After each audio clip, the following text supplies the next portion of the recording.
បាទសូមអនុញ្ញាតគ្រប់នឹងជំរាបសួរទៅដល់ពុកម៉ែបងប្អូនទាំងគ្នាដែលចូលមើលវីដេអូនៃការឲ្យនៅលេខតម្រុយខ្មែរបាទតម្រុយខ្មែរឬក៏តម្រុយខ្មែរថ្ងៃទី16ខែ5ឆ្នាំ2025ពុកម៉ែបងប្អូនអាចយកទៅកំសាន្តបានសម្រាប់ម៉ោង10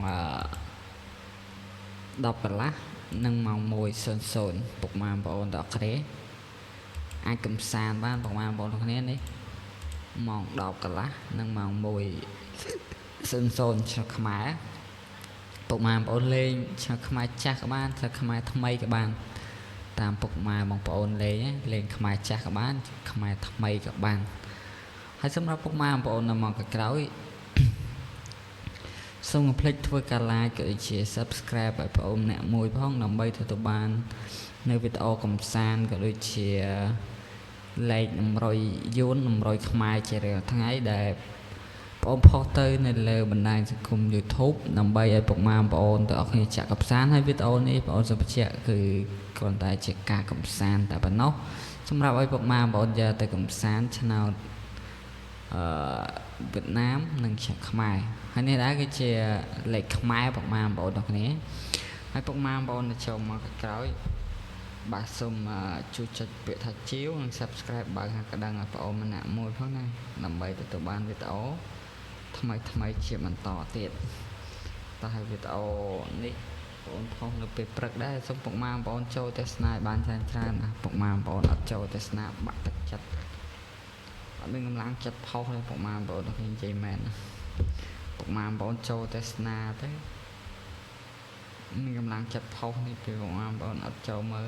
ចប់មកបាទសែតមកអត់មានកម្លាំងចិត្តអីមិនទីទេនិយាយមែនអត់មានកម្លាំងចិត្តផុសទេបងប្អូននោះនេះតោះឥឡូវកុំឲ្យខាតពេលលីយូពុកម៉ែបងប្អូនចូលមកក្រោយជួយ subscribe បើកកណ្ដឹងម្នាក់មួយតោះយើងទៅមើលតម្រុយខ្មែរលេខតូចគឺយើងមាន55 56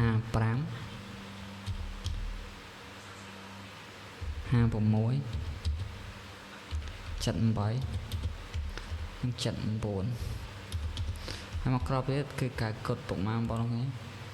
សម្រាប់តម្រុយខ្មែរយើងមានលេខតូចយើងមាន55 56 78 79បាទពុកម៉ែបងប្អូនអាចយកទៅកំសាន្តបានពុកម៉ែបងប្អូនទាំងគ្នាណាហើយសម្រាប់លេខធំយើងមាន3គ្រាប់មាន456គុណមកពុកម៉ែបងប្អូនទាំងគ្នា789 124ពុកម៉ែបងប្អូនអាចគុណ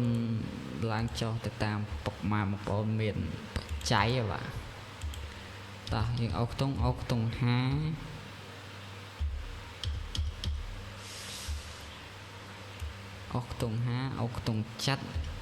បាទអុកខ្ទង់7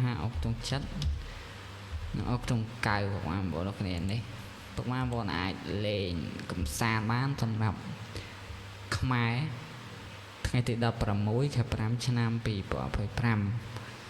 ហើយពុកម៉ែបងប្អូនដែលមកក្រោយសូមកុំភ្លេចជួយចុច like ក៏ដូចជា subscribe ឲ្យបងប្អូនម្នាក់មួយផងណាដើម្បីទទួលបាន